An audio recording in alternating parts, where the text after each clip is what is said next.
Mheshimiwa Mwenyekiti, pamoja na mema mengi ambayo yalifanyika kwenye ziara yake, nina mambo machache ya kushauri.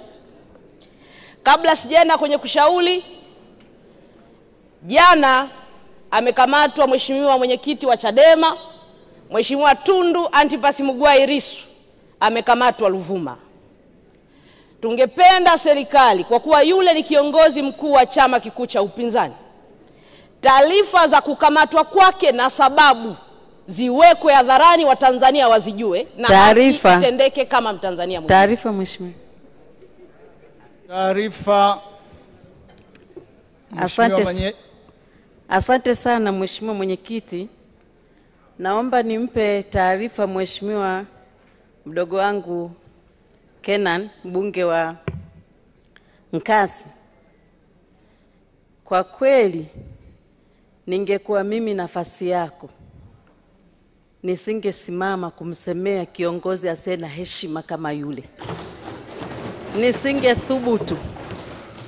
Kiongozi huyo unayemwita wewe ni kiongozi, mimi nimemshangaa. Yaani badala ya kuongea na wananchi mambo ya msingi, ameenda kupeleka matusi na kuwadharau wananchi wa Nyasa kwa kuwasemea matusi ya viongozi wao. Akome kabisa. Taarifa. Mheshimiwa Aida Kenan, taarifa kutoka kwa Mheshimiwa Esther Manyanya. Mheshimiwa Mwenyekiti, nimuombe tu mama yangu. Nimelelewa, nimefundishwa. Yule ni mama yangu na amekuwa mkuu wangu wa mkoa wa Rukwa. Ni wajibu wangu kama mbunge na nimesimama kuiambia serikali haki itatendeka. Mimi naamini na historia nchi yetu endelee kujengwa ya amani na utulivu. Kama kuna kosa limefanyika, liwekwe hadharani kosa lilolifanya na sababu za kukamatwa. Mheshimiwa Mwenyekiti, naomba niendelee. Endelea na mchango wako. Mheshimiwa Mwenyekiti, pamoja na mambo mengi yaliyofanyika na serikali, nina ushauri kwenye mambo kadhaa. Jambo la kwanza, Mheshimiwa Waziri Mkuu, mwaka jana, mwaka juzi tumezungumza juu ya usafiri wa Ziwa Tanganyika. Tumelisema kwa kina kwenye vitabu tunasomwa kila mwaka.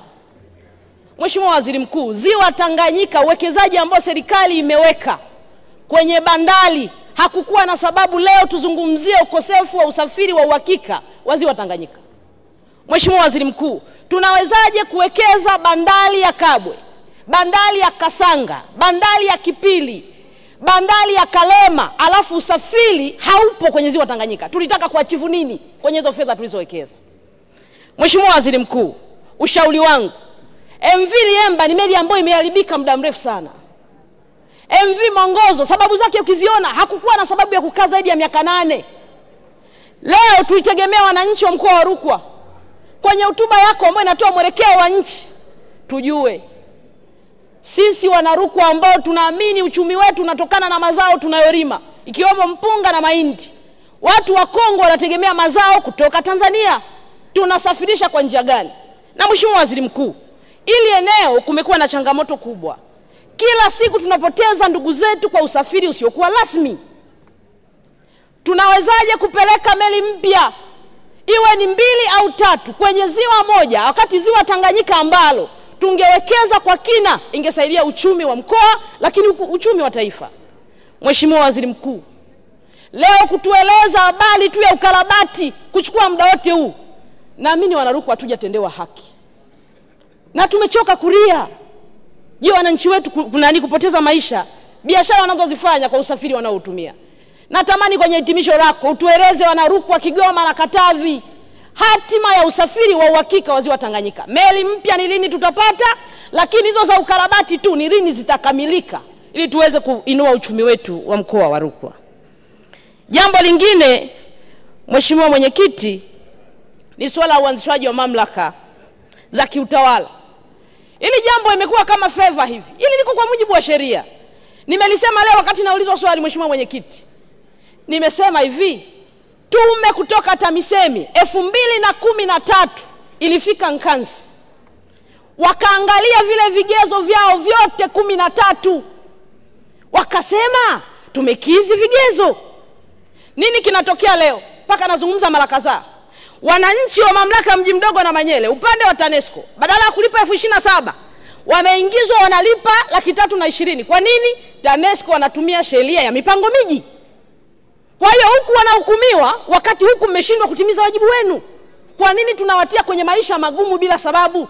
Ndio maana nasema kama tunasema bado tunaendeleza yale maeneo tulianzisha huko nyuma, tufute kwanza hizi mamlaka mpaka tutakapojiandaa. Wasiendelee kuhukumiwa kwenye hili jambo.